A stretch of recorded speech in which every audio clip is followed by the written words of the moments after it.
নমস্কাৰ সকলোকে স্বাগতম জনাইছো চেনেলটোৰ নতুন এটা ভিডিঅ'লৈ। এই ভিডিঅ'টিত আমি 50টা অতি গুৰুত্বপূৰ্ণ সাধাৰণ জ্ঞানৰ প্ৰশ্ন উত্তৰ আলোচনা কৰিম। আগন্তুক হ'বলগীয়া আসাম পুলিচ ABUB আৰু DME নন টেকনিক্যাল এক্সাম নাইবা যিকোনো অসমৰ কম্পিটিটিভ এক্সামৰ বাবে উপযোগী হ'ব। গতিকে পলম নকৰি বলক আজিৰ ভিডিঅ'টো আৰম্ভ কৰোঁ। আজিৰ প্ৰথম প্ৰশ্নটো হৈছে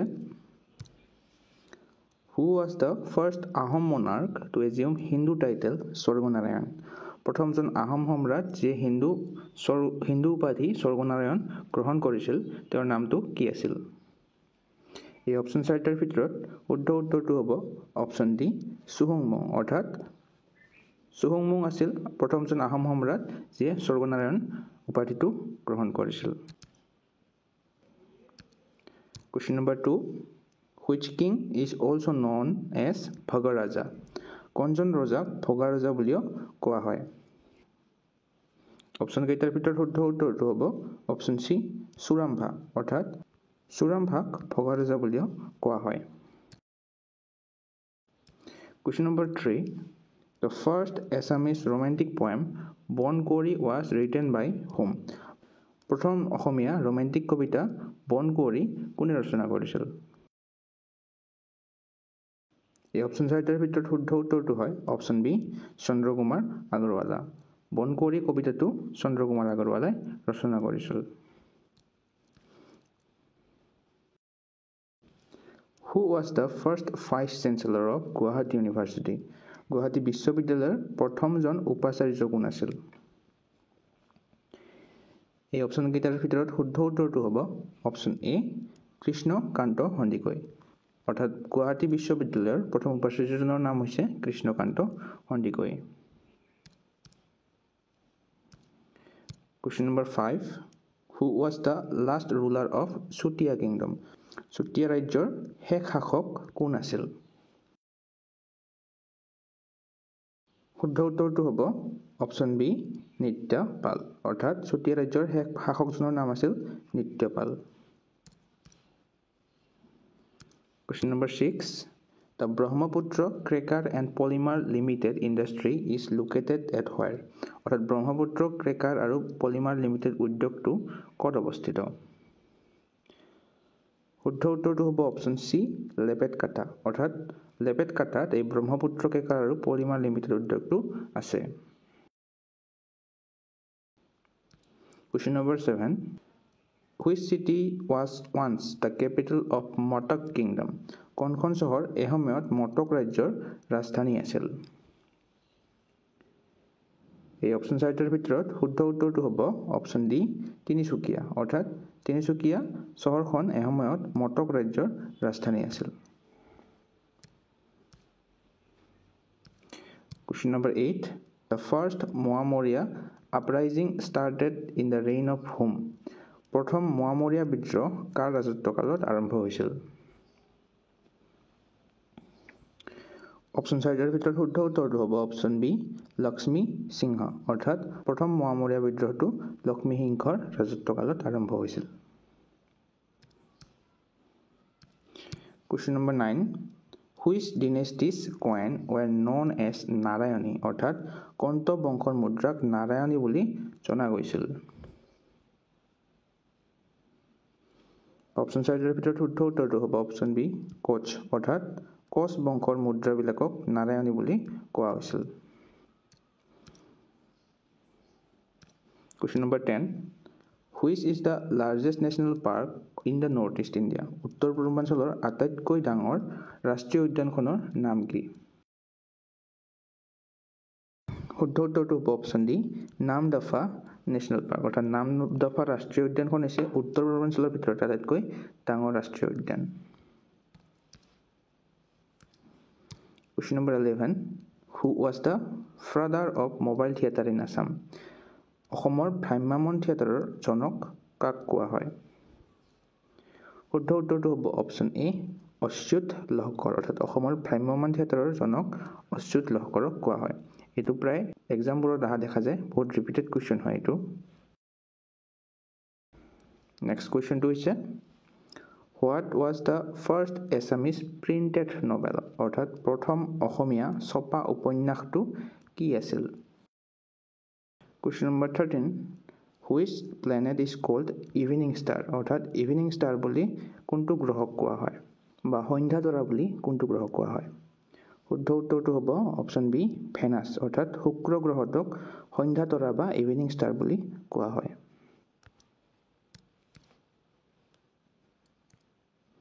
Question number 14 Who built the Mahabhairav temple? এই মহাভৈৰৱ মন্দিৰটো কোনে সজাইছিল? ভাস্কৰ বৰ্মন, ৰুদ্ৰসিংহ, বাণ ৰজা নে নৰকাসুৰ? শুদ্ধ উত্তৰটো হ'ব অপশ্যন চি কিং বাণা অৰ্থাৎ বাণ ৰজাই মহাভৈৰৱ মন্দিৰটো সজাইছিল। Question number 15 Who was the author of the novel ৰংমিলিৰ হাঁহি? ৰংমিলিৰ হাঁহি উপন্যাসখনৰ লিখক কোন? এই অপশ্যন চাৰিটাৰ ভিতৰত শুদ্ধ উত্তৰটো হ'ব অপশ্যন ডি ৰংবং তেৰাং অৰ্থাৎ ৰংবং তেৰাঙে ৰংমিলিৰ হাঁহি উপন্যাসখন লিখিছিল। Question number 16 মূলা গাভৰু was the wife of whom? মূলা গাভৰু কাৰ পত্নী আছিল? শুদ্ধ উত্তৰটো হয় অপশ্যন ডি ফ্ৰাছেংমুং বৰগোহাঁই অৰ্থাৎ মূলা গাভৰু এই ফ্ৰাছেংমুং বৰগোহাঁইৰ পত্নী আছিল। Question number 17 Whose autobiography is মোৰ সোঁৱৰণী? মোৰ সোঁৱৰণী তলৰ কোনখন সাহিত্যিকৰ আত্মজীৱনী? শুদ্ধ উত্তৰটো হ'ব অপশ্যন চি পদ্মনাথ গোহাঁই বৰুৱা অৰ্থাৎ মোৰ সোঁৱৰণী আত্মজীৱনীখন পদ্মনাথ গোহাঁই বৰুৱাই লিখিছিল। Question number 18 Who was the author of the book Indica অৰ্থাৎ ইণ্ডিকা নামৰ এই গ্ৰন্থখনৰ লিখক কোন? হেৰডেটাছ, ষ্ট্ৰাবো, মেগাস্থেনিছ নে প্লেনি? শুদ্ধ উত্তৰটো হ'ব অপশ্যন চি মেগাস্থেনিছ অৰ্থাৎ ইণ্ডিকা নামৰ এই গ্ৰন্থখন মেগাস্থেনিছে লিখিছিল। এইটোও বহুত ইম্পৰ্টেণ্ট প্ৰশ্ন হয়, মনত ৰাখিব আপোনালোকে। Question number 19 Which was the first Assamese film to win National Film Award? ৰাষ্ট্ৰীয় চলচ্চিত্ৰ বঁটা পোৱা প্ৰথম অসমীয়া চলচ্চিত্ৰখনৰ নাম কি? শুদ্ধ উত্তৰটো হয় অপশ্যন চি হালধীয়া চৰায়ে বাওধান খায় অৰ্থাৎ ৰাষ্ট্ৰীয় চলচ্চিত্ৰ বঁটা পোৱা প্ৰথম অসমীয়া চলচ্চিত্ৰখনৰ নাম হৈছে হালধীয়া চৰায়ে বাওধান খায়। Question number 20 Who is known as সিংহ পুৰুষ অৰ্থাৎ সিংহ পুৰুষ বুলি কোনজনক কোৱা হয়? তলত দিয়া ৰাধা গোবিন্দ বৰুৱা, প্ৰফুল্ল চন্দ্ৰ বৰুৱা, তৰুণৰাম ফুকন নে ব্ৰজনাথ শৰ্মা? শুদ্ধ উত্তৰটো হ'ব অপশ্যন এ ৰাধা গোবিন্দ বৰুৱা। সিংহ পুৰুষ বুলি ৰাধা গোবিন্দ বৰুৱাক কোৱা হয়। Question number 21 What is the full form of IRDP? IRDPৰ সম্পূৰ্ণ ৰূপ কি? শুদ্ধ উত্তৰটো হ'ব option B integrated rural development programme. IRDPৰ সম্পূৰ্ণ ৰূপটো হৈছে integrated rural development programme. Question number 22 On which date is World Heritage Day celebrated? বিশ্ব ঐতিহ্য দিৱস কোন তাৰিখে পালন কৰা হয়? শুদ্ধ উত্তৰটো হ'ব অপশ্যন এ 18 এপ্ৰিল অৰ্থাৎ বিশ্ব ঐতিহ্য দিৱস 18 এপ্ৰিল তাৰিখে প্ৰতি বছৰে পালন কৰা হয়। Question number 23 Who was the Assamese commander in the Battle of Saraighat? শৰাইঘাটৰ ৰণত অসমীয়া সেনাপতি কোন আছিল? সকলোৱে জানো শুদ্ধ উত্তৰটো হ'ব অপশ্যন বি লাচিত বৰফুকন। শৰাইঘাটৰ ৰণত আহোমৰ সেনাপতিজনৰ নাম হৈছে Lachit Borphukan. Question number 24 Who is the chairman of Planning Commission of India? ভাৰতৰ পৰিকল্পনা আয়োগৰ অধ্যক্ষ কোন? ৰাষ্ট্ৰপতি নে প্ৰধানমন্ত্ৰী নে বিত্তমন্ত্ৰী নে মুখ্যমন্ত্ৰী? শুদ্ধ উত্তৰটো হ'ব অপশ্যন বি প্ৰাইম মিনিষ্টাৰ অৰ্থাৎ ভাৰতৰ পৰিকল্পনা আয়োগৰ অধ্যক্ষ হৈছে প্ৰধানমন্ত্ৰী। Question number 25 From which Ahom king's reign Hindu Shaka era used? অৰ্থাৎ কোনজন আহোম স্বৰ্গদেউৰ দিনৰ পৰা হিন্দু শকাব্দ ব্যৱহাৰ কৰা হৈছিল? অপশ্যন চাৰিটাৰ ভিতৰত শুদ্ধ উত্তৰটো হ'ব option A চুহুংমুং।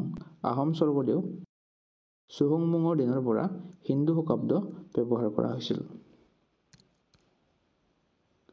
Question number 26. Who ordered the killing of বদন বৰফুকন? অৰ্থাৎ বদন বৰফুকনক হত্যা কাৰ দ্বাৰা কৰা হৈছিল? শুদ্ধ উত্তৰটো হয় অপশ্যন চি, ৰূপ সিং সুবেদাৰ। অৰ্থাৎ বদন বৰফুকনক এই ৰূপ সিং সুবেদাৰে হত্যা কৰিছিল। Question number 27. Which traveler visited during Naranarayan's reign? অৰ্থাৎ নৰনাৰায়ণৰ ৰাজত্বকালত কোনজন পৰিব্ৰাজক আহিছিল? শুদ্ধ উত্তৰটো হ'ব অপশ্যন চি, ৰাল্ফ ফিটছ। অৰ্থাৎ নৰনাৰায়ণৰ ৰাজত্বকালত এই ৰাল্ফ ফিটছ নামৰ পৰিব্ৰাজকজন অসমত আহিছিল। Question number 28. By which amendment were the fundamental duties included in Indian Constitution? ভাৰতীয় সংবিধানৰ মৌলিক কৰ্তব্যসমূহ কোনটো সংশোধনীৰ পৰা অন্তৰ্ভুক্ত কৰা হয়? শুদ্ধ উত্তৰটো হয় অপশ্যন এ, 42nd এমেণ্ডমেণ্ট। অৰ্থাৎ 42তম সংশোধনীৰ পৰা ভাৰতীয় সংবিধানৰ মৌলিক কৰ্তব্যসমূহ অন্তৰ্ভুক্ত কৰা হয়। Question number 29. Which place is known as Scotland of Assam? অৰ্থাৎ অসমৰ কোনখন ঠাইক স্কটলেণ্ড অফ আছাম বুলি কোৱা হয়? হাফলং, তেজপুৰ, যোৰহাট নে শিলচৰ? শুদ্ধ উত্তৰটো হ'ব অপশ্যন এ, হাফলং। অৰ্থাৎ হাফলঙক স্কটলেণ্ড অফ আছাম বুলি কোৱা হয়। Question number 30. When was the কৃষক মুক্তি সংগ্ৰাম সমিতি formed? অৰ্থাৎ কৃষক মুক্তি সংগ্ৰাম সমিতি কেতিয়া গঠন কৰা হৈছিল? শুদ্ধ উত্তৰটো হ'ব অপশ্যন এ, 2005। অৰ্থাৎ 2005 চনত কৃষক মুক্তি সংগ্ৰামটো গঠন কৰা হৈছিল। Question number 31. Who was Ashoka's daughter? অৰ্থাৎ অশোকৰ জীয়েকৰ নাম কি? দুৰ্গা, সুভদ্ৰা, সংঘমিত্ৰা নে পদ্মাৱতী? শুদ্ধ উত্তৰটো হয় অপশ্যন চি, সংঘমিত্ৰা। অৰ্থাৎ অশোকৰ জীয়েকজনীৰ নাম হৈছে Sanghamitra. Question number 32. Who is known as Frontier Gandhi? সীমান্ত গান্ধী বুলি কাক কোৱা হয়? অপশ্যন 4টাৰ ভিতৰত শুদ্ধ উত্তৰটো হ'ব অপশ্যন ডি, খান আব্দুল গফৰ খান। অৰ্থাৎ খান আব্দুল গফৰ খানক সীমান্ত গান্ধী বা ফ্ৰণ্টিয়াৰ গান্ধী বুলি কোৱা হয়। Question number 33. Who is called the Napoleon of India? ভাৰতৰ নেপোলিয়ন বুলি কাক কোৱা হয়? শুদ্ধ উত্তৰটো হ'ব অপশ্যন চি, সমুদ্ৰগুপ্ত। অৰ্থাৎ সমুদ্ৰগুপ্তক ভাৰতৰ নেপোলিয়ন বুলি কোৱা হয়। Question number 34. In which year did British annex the Kasari Kingdom? ইংৰাজে কছাৰী ৰাজ্য কোন বছৰত নিজৰ অধীন কৰিছিল? শুদ্ধ উত্তৰটো হ'ব অপশ্যন বি, 1832। 1882 চনত ইংৰাজে কছাৰী ৰাজ্য নিজৰ অধীন কৰিছিল। Question number 35. Which was the largest fort during Ahom rule? অৰ্থাৎ আহোমসকলৰ দিনত আটাইতকৈ ডাঙৰ গড় কোনটো আছিল? এই অপশ্যন 4টাৰ ভিতৰত শুদ্ধ উত্তৰটো হয় অপশ্যন ডি, তলাতল ঘৰ। অৰ্থাৎ আহোমসকলৰ দিনত আটাইতকৈ ডাঙৰ গড়টো আছিল এই তলাতল ঘৰটো। Question number 36. Who was the head of Nalanda University during Bhaskar বৰ্মান's reign? Bhaskar বৰ্মনৰ ৰাজত্বকালত নালন্দা বিশ্ববিদ্যালয়ৰ অধ্যক্ষ কোন আছিল? অপশ্যন 4টাৰ ভিতৰত শুদ্ধ উত্তৰটো হয় অপশ্যন বি, শিলভদ্ৰ। অৰ্থাৎ শিলভদ্ৰ আছিল ভাস্কৰ বৰ্মনৰ ৰাজত্বকালত নালন্দা বিশ্ববিদ্যালয়ৰ অধ্যক্ষ। Question number 37. How many years did Ahom rule Assam? আহোমসকলে কিমান বছৰ অসমত ৰাজত্ব কৰিছিল? শুদ্ধ উত্তৰটো হ'ব অপশ্যন চি, 598 years। অৰ্থাৎ 598 বছৰ, প্ৰায় 600 বছৰ ৰাজত্ব কৰিছিল আহোমসকলে। Question number 38. Where was the capital of Kasari Kingdom? Kachari ৰাজ্যৰ ৰাজধানী ক'ত আছিল? মাইবং, খাছপুৰ, ডিমাপুৰ নে Hidimbapur? Question number 39. Who wrote the চকৰীফেটি বুৰঞ্জী? চকৰীফেটি বুৰঞ্জী কোনে ৰচনা কৰিছিল? ৰুদ্ৰসিংহ, চুকাফা, নুমলী বৰগোহাঁই নে গোপাল ভট্ট? শুদ্ধ উত্তৰটো হয় অপশ্যন চি, নুমলী বৰগোহাঁই। অৰ্থাৎ নুমলী বৰগোহাঁয়ে চকৰীফেটা বুৰঞ্জী ৰচনা কৰিছিল। Question number 40. 1 horsepower is equivalent to how many watts? অৰ্থাৎ এক অশ্ব ক্ষমতা বা হৰ্চ পাৱাৰ কিমান ওৱাটৰ সমান? অপশ্যন চাৰিটাৰ ভিতৰত শুদ্ধ উত্তৰটো হয় অপশ্যন এ 746 ওৱাট অৰ্থাৎ এক অশ্ব ক্ষমতা মানে 746 ওৱাট। Who among the following from Assam joined the famous Dandi March? তলৰ কোনজন অসমৰ পৰা বিখ্যাত দাণ্ডি অভিযানত যোগদান কৰিছিল?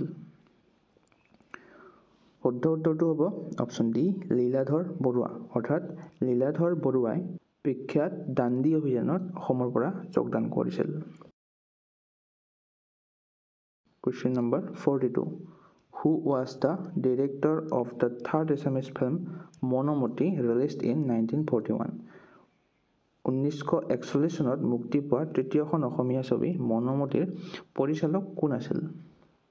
শুদ্ধ উত্তৰটো হয় অপশ্যন চি ৰোহিণী কুমাৰ বৰুৱা অৰ্থাৎ 1941 চনত মুক্তি পোৱা তৃতীয়খন অসমীয়া ছবি মনোমতিৰ পৰিচালক আছিল ৰোহিণী কুমাৰ বৰুৱা। চনটো মনত ৰাখিব। Question number 43. Who was the first to start system of land surveying in Assam? অৰ্থাৎ অসমত ভূমি জৰীপ ব্যৱস্থাটো প্ৰথমে কোনে আৱিষ্কাৰ কৰিছিল বা কোনে আৰম্ভ কৰিছিল? শুদ্ধ উত্তৰটো হ'ব অপশ্যন বি গদাধৰ সিংহ অৰ্থাৎ অসমত ভূমি জৰীপৰ ব্যৱস্থাটো গদাধৰ সিংহই প্ৰথমে আৰম্ভ কৰিছিল। Which city of Assam has the largest dry market in Asia? অসমৰ কোন চহৰত এছিয়াৰ আটাইতকৈ ডাঙৰ শুকান বজাৰ আছে? শুদ্ধ উত্তৰ অপশ্যন ডি জাগিৰোড অৰ্থাৎ জাগিৰোডত অসমৰ এছিয়াৰ ভিতৰত আটাইতকৈ ডাঙৰ শুকান বজাৰ আছে। Question number 45. In which year was the Tribal League in Assam found? অসমত ট্ৰাইবেল লীগ কোন বছৰত প্ৰতিষ্ঠা হৈছিল? অপশ্যন চাৰিটাৰ ভিতৰত শুদ্ধ উত্তৰটো হ'ব অপশ্যন বি 1933 অৰ্থাৎ 1933 চনত অসমত ট্ৰাইবেল লীগ স্থাপিত হৈছিল। Question number 46. In which year was the Treaty of Yandabu signed? কোন বছৰত ইয়াণ্ডাবু সন্ধি স্বাক্ষৰিত হৈছিল? শুদ্ধ উত্তৰটো হয় অপশ্যন বি 1826 অৰ্থাৎ 1826 চনত ইয়াণ্ডাবু সন্ধি স্বাক্ষৰিত হৈছিল। Question number 47. Which is the smallest district in Assam as per 2011 census? 2011 চনৰ লোকপিয়ল অনুসৰি অসমৰ আটাইতকৈ সৰু জিলা কোনখন? শুদ্ধ উত্তৰটো হয় অপশ্যন চি সাউথ সালমাৰা মানকাছাৰ দক্ষিণ সালমাৰা মানকাছাৰখন হৈছে অসমৰ আটাইতকৈ সৰু জিলা 2011 চনৰ লোকপিয়ল অনুসৰি। Question number 48. Where is the headquarter of NABARD? অৰ্থাৎ নাবাৰ্ডৰ মুখ্য কাৰ্যালয় ক'ত অৱস্থিত? শুদ্ধ উত্তৰটো হয় অপশ্যন চি মুম্বাই অৰ্থাৎ নাবাৰ্ডৰ মুখ্য কাৰ্যালয়টো হৈছে মুম্বাইত। Question number 49. Who is the author of the national song Vande Mataram? অৰ্থাৎ আমাৰ ভাৰতৰ ৰাষ্ট্ৰীয় গীত বন্দে মাতৰমৰ লেখক কোন? শুদ্ধ উত্তৰ অপশ্যন বি বংকিম চন্দ্ৰ চেটাৰ্জী অৰ্থাৎ আমাৰ যিটো ৰাষ্ট্ৰীয় গীত আছে বন্দে মাতৰম তাৰ লেখক হৈছে বংকিম চন্দ্ৰ Chatterjee. Question number 50. Who is known as the father of Indian Constitution? ভাৰতীয় সংবিধানৰ জনক হিচাপে কাক জনা যায়? শুদ্ধ উত্তৰটো হয় option C B R Ambedkar অৰ্থাৎ ভীমৰাও আম্বেদকাৰক ফাদাৰ অফ ইণ্ডিয়ান কনষ্টিটিউশ্যন অৰ্থাৎ ভাৰতীয় সংবিধানৰ জনক হিচাপে জানো আমি। ভিডিঅ'টোৰ লাষ্ট প্ৰশ্নটো হৈছে who is the founder of Khilji dynasty অৰ্থাৎ খিলিজি বংশৰ প্ৰতিষ্ঠাপক কোন আছিল? এই অপশ্যন চাৰিটাৰ ভিতৰত কোনটো শুদ্ধ হয় আপোনালোকে কমেণ্ট কৰি জনাব আৰু এই 50টা প্ৰশ্নৰ ভিতৰত আপোনালোকৰ কিমানটা শুদ্ধ হৈছে আপোনালোকে কমেণ্টত জনাব। আজিৰ ভিডিঅ'টো এইখিনি। ভিডিঅ'টো যদি চাই ভাল লাগে তেনেহ'লে লাইক শ্বেয়াৰ আৰু কমেণ্ট কৰিবলৈ নাপাহৰিব। ধন্যবাদ।